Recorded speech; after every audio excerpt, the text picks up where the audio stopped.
Class 12 UP board के प्यारे विद्यार्थियों, स्वागत है आप सभी का शिवम लेक्चरर में। अर्थशास्त्र का पेपर है जो यूपी बोर्ड एग्जाम 2026 के लिए सबसे ज़्यादा महत्वपूर्ण है। मेरे प्यारे बच्चों, पूरा पेपर एकदम अच्छे से आंसर के साथ आपको बताने वाले हैं, तो आप लोग वीडियो को पूरा अंत तक देखिएगा। सेम ऐसा ही पेपर आपके बोर्ड एग्जाम 2026 में पूछा जाएगा। समय 3 घंटे 15 मिनट का होता है मेरे प्यारे बच्चों, और पूर्णांक होता है 100 का। यहाँ पर थोड़ा सा निर्देश देख लेते हैं। निर्देश में क्या है? प्रारंभ के 15 मिनट परीक्षार्थियों को प्रश्न पत्र पढ़ने के लिए निर्धारित है। सभी प्रश्न अनिवार्य हैं। प्रश्न संख्या 1 से 10 बहुविकल्पीय प्रश्न है, 1-1 नंबर का।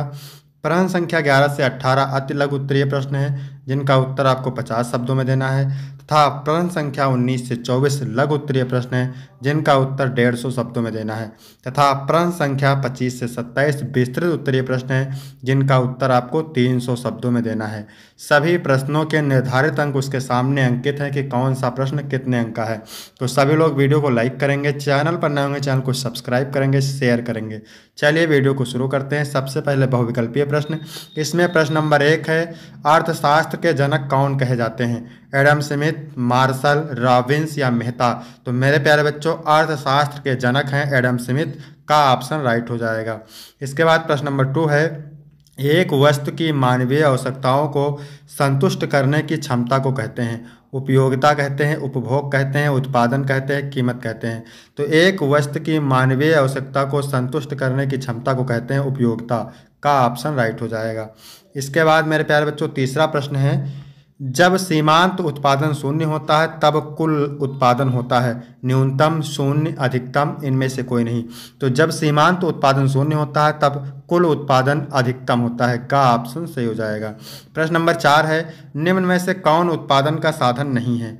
साहसी, पूंजी, संगठन? ये तीनों उत्पादन के साधन हैं, विनिमय नहीं है। ठीक है, तो यही ऑप्शन आपका राइट हो जाएगा। इसके बाद मेरे प्यारे बच्चों, 5 नंबर प्रश्न है, एक ही वस्तु के लिए विभिन्न क्रेताओं के लिए भिन्न भिन्न कीमतें वसूल करना कहलाता है? कीमत विस्तार, कीमत संकुचन, कीमत विभेद, कीमत नियंत्रण? तो एक ही वस्तु के लिए विभिन्न क्रेताओं के लिए अलग अलग कीमतें वसूल करना कीमत विभेद कहलाता है। उदासीन वक्र विश्लेषण किसने प्रतिपादित किया? मार्शल ने, रॉबिन्स ने, हिक्स ने, पिगू ने? तो उदासीन वक्र विश्लेषण प्रतिपादित किया था हिक्स ने, का ऑप्शन राइट हो जाएगा।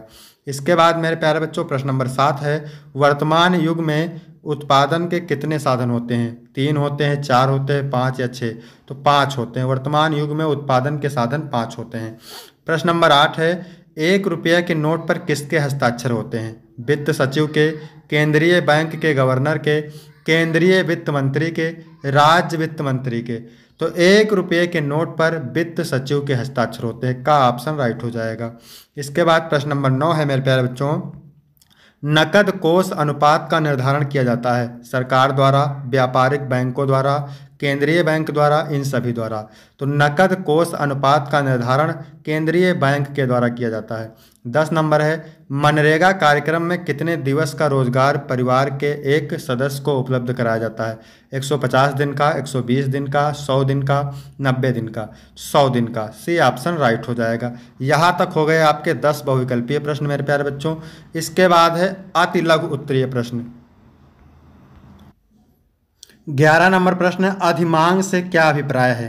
तो जब किसी वस्तु की मांग उसकी उपलब्ध आपूर्ति से अधिक हो जाती है, यह स्थिति तब उत्पन्न होती है जब उपभोक्ता किसी वस्तु को जितनी खरीदना चाहते हैं उतनी वह वस्तु बाजार में उपलब्ध नहीं होती।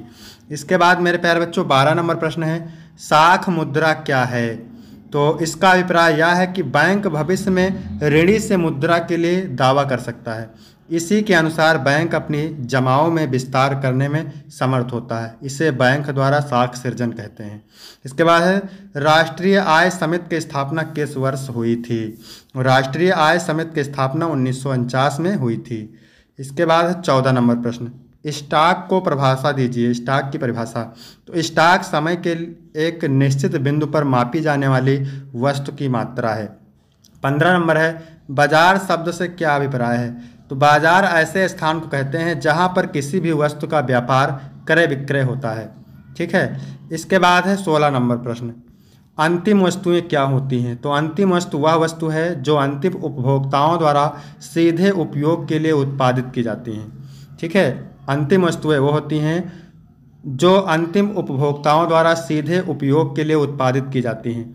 इसके बाद 17 नंबर प्रश्न है, औसत उत्पादन किसे कहते हैं? कुल उत्पादन में परिवर्तनशील साधन के इकाइयों की संख्या का भाग देकर हम उस साधन श्रम संख्या के औसत उत्पादन की गणना करते हैं, जिसे हम औसत उत्पादन कहते हैं। इसके बाद है 18 नंबर प्रश्न, क्या कह रहा है? सीमांत लागत का क्या आशय होता है? तो उत्पादन में प्रति इकाई परिवर्तन के फलस्वरूप कुल लागत में परिवर्तन को सीमांत लागत कहते हैं। ठीक है, उत्पादन में प्रति इकाई परिवर्तन के फलस्वरूप कुल लागत में परिवर्तन को सीमांत लागत कहते हैं। इसके बाद है लघु उत्तरीय प्रश्न। ठीक है, 19 नंबर प्रश्न है, बजट के उद्देश्य क्या होते हैं? तो सरकारी बजट के प्रमुख उद्देश्य निम्नलिखित हैं। पहला है आय और संपत्ति का पुनः वितरण, रोजगार के अवसर उत्पन्न करना, संतुलित पारदर्शिक समृद्धि, संसाधनों का आवंटन। जीडीपी समृद्धि सरकार की बजट या नीति का प्रमुख उद्देश्य है। तो यहाँ पर रहेगा संपत्ति का पुनः वितरण। इसके बाद अगला प्रश्न है 20 नंबर प्रश्न, क्या कह रहा है? मुद्रा की विशेषताएं क्या है? तो मुद्रा की विशेषताएं निम्न हैं। ठीक है, पहला है स्थायित्व। ठीक है, मुद्रा को टिकाऊ होना चाहिए ताकि वह बार बार इस्तेमाल होने पर खराब ना हो और लंबे समय तक मूल्य को संरक्षित कर सके। दूसरा है विभाज्यता, मुद्रा को आसानी से छोटे मूल्यों में विभाजित किया जा सके ताकि छोटे और बड़े लेन देन दोनों संभव हो सकें। एक रूपता, मुद्रा के प्रत्येक नोट या सिक्के का मूल्य और गुणवत्ता समान होनी चाहिए ताकि भ्रम की स्थिति ना हो। इसके बाद है सीमित आपूर्ति, मुद्रा की आपूर्ति सीमित होनी चाहिए ताकि उसके मूल्य में अचानक और अत्यधिक गिरावट न आए। स्वीकार्यता, मुद्रा को व्यापक रूप से स्वीकार किया जाना चाहिए ताकि लोग इसे वस्तुओं और सेवाओं के लिए भुगतान के रूप में स्वीकार करने में विश्वास रखें। टिकाऊपन, मुद्रा को टिकाऊ होना चाहिए और लंबे समय तक चलना चाहिए। इसके बाद मेरे प्यारे बच्चों, विनिमय का माध्यम, मुद्रा का उपयोग वस्तुओं और सेवाओं के क्रय विक्रय के लिए एक माध्यम के रूप में किया जाता है। इसके बाद है मेरे प्यारे बच्चों 21 नंबर, विदेशी विनिमय दर का अर्थ लिखिए। तो विदेशी विनिमय दर वह मूल्य है जिस पर एक देश की मुद्रा को दूसरे देश की मुद्रा में बदला जा सकता है। यह दर्शाता है कि देश की मुद्रा का मूल्य किसी अन्य मुद्रा के सापेक्ष कितना है। उदाहरण के लिए यदि डॉलर और रुपये की विनिमय दर 75 है तो इसका मतलब है कि एक अमेरिकी डॉलर को 75 भारतीय रुपये में बदला जा सकता है।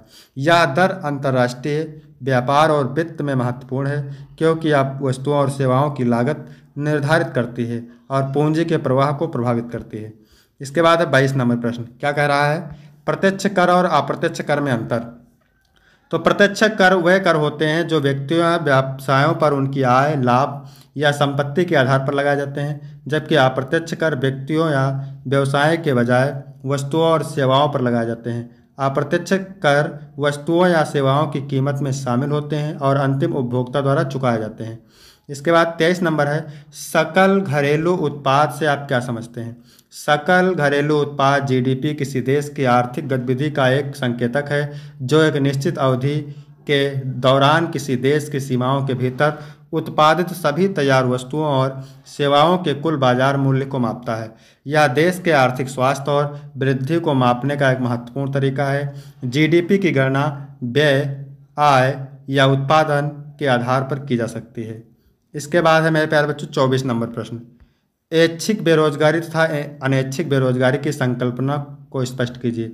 तो ऐच्छिक बेरोजगारी संकल्पना यह एक ऐसी स्थिति है जहां व्यक्ति जानबूझकर काम नहीं करता क्योंकि वह मौजूदा मजदूरी दर से कम पर काम करने को तैयार नहीं होता या वह कोई और अधिक लाभकारी पेशा चुनना पसंद करता है।